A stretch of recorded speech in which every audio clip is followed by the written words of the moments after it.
भाजपची विधान परिषदेच्या 5 उमेदवारांची यादी जाहीर। पंकजा मुंडेंची वळणी, सदाभाऊ खोतांना संधी, परिणय फुके, योगेश टिळेकर आणि अमित गोरखे यांचंही यादीत नाव।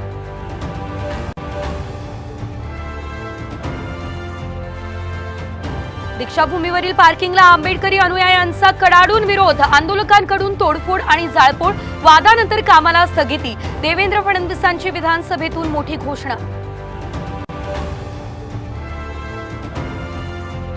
नागपूरच्या दीक्षाभूमीतील अंडरग्राउंड पार्किंगला आंबेडकर अनुयायांचा विरोध, जोरदार आंदोलन करत बांधकामाच्या साहित्याची तोडफोड।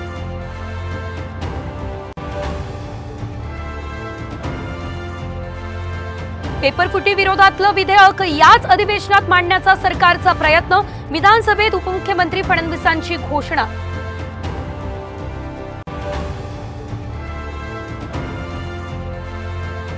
नीट पेपरफुटी प्रकरणाच्या तपासासाठी सीबीआयचं पथक लातूरमध्ये दाखल, आरोपी शिक्षकांचा ताबा घेण्याची शक्यता।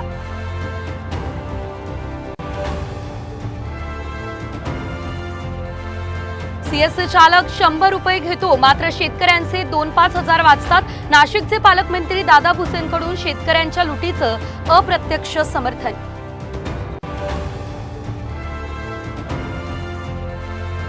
लोणावळ्यात पावसाळी पर्यटनासाठी गेलेल्या कुटुंबाला जलसमाधी, 5 जण बुडाले, 4 मृतदेह सापडले।